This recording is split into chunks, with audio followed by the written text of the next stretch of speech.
Getting demoted might be the best thing that's ever happened to your career. That sounds wrong. But that's because you've been trained to see demotion as a loss, less status, less control, less progress. It feels like you've moved backwards. But that only makes sense if you believe that careers move in straight lines. They don't. They move based on fit, and sometimes you were never in the right position to begin with. Are you in the right position or the wrong position? If you're on this video, I'm going to guess your answer is wrong. Anyways, put right or wrong in the comments. I remember the moment that this really clicked for me. I was working in HR and I was about to have a conversation that no one wants to have. A manager was about to lose his title. He was going to lose his direct reports, budget responsibility. On paper, it was a demotion.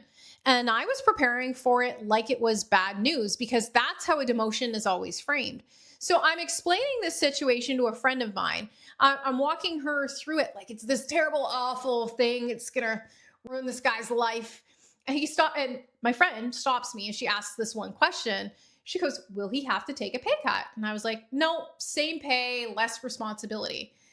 She looks at me and she's like, "What's the problem? This actually sounds like a dream." Now, this moment, my smart friend rewired something in my brain because I realized I wasn't reacting to reality. I was reacting to the label, emotion, and the label was doing all the work. So let's break the illusion here. A demotion is not always a punishment. Sometimes it's a correction because the system doesn't promote based on readiness. It promotes based on perception, timing, gaps, potential. And sometimes that overshoots reality. You've seen this.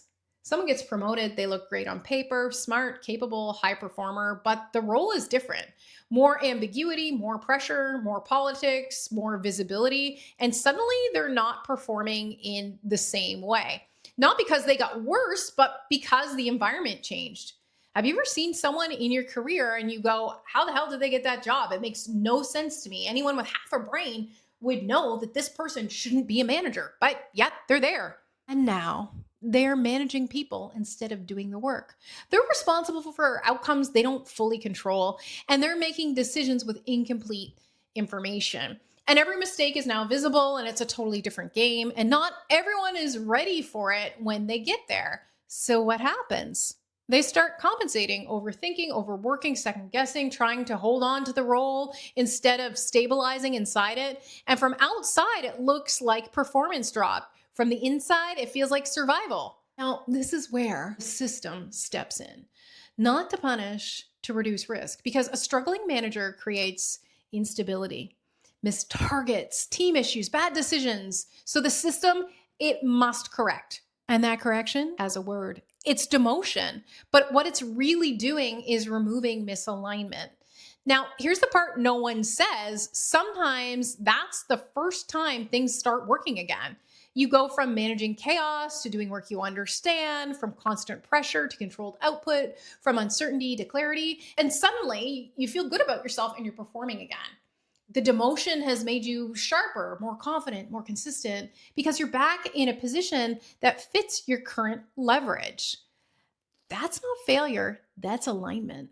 And here's the uncomfortable truth. A lot of people are quietly struggling in roles they're not ready for. They just don't step back, they stay. And the system slowly works around them, limits their scope, reduces their influence, stops trusting them with critical decisions without ever changing the title. That's worse because now you have that title without any leverage.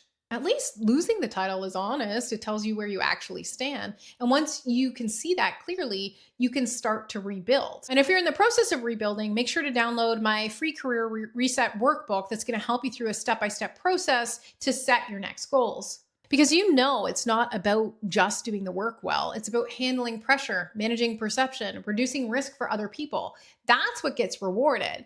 So the next time you move up, you're not guessing, you're prepared. And here's where people get this wrong. They think the goal is to avoid moving backward at all costs. It's not. The goal is to build leverage. And sometimes stepping back is what gives you the space to do that.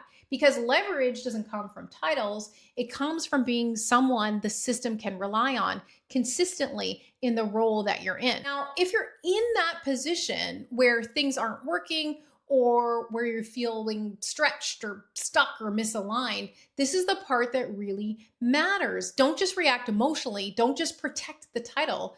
Start preparing your next move structurally. That's where most people fail, not in the role, but in what they do next. Because when it's time to move on, they're not ready. Their experience is unclear. Their story doesn't translate. And their resume doesn't position them for what's next. I put together a 6-figure resume audit, and I'll link that in the description. Because leaving from confusion just puts you back into the same cycle, but leaving from alignment, that's where things can change. So no, a demotion isn't always a loss. Sometimes it's the first honest signal you've gotten in your career in a long time that something needed to shift. And if you use it correctly, it doesn't set you back, it puts you in position. And that's how work works.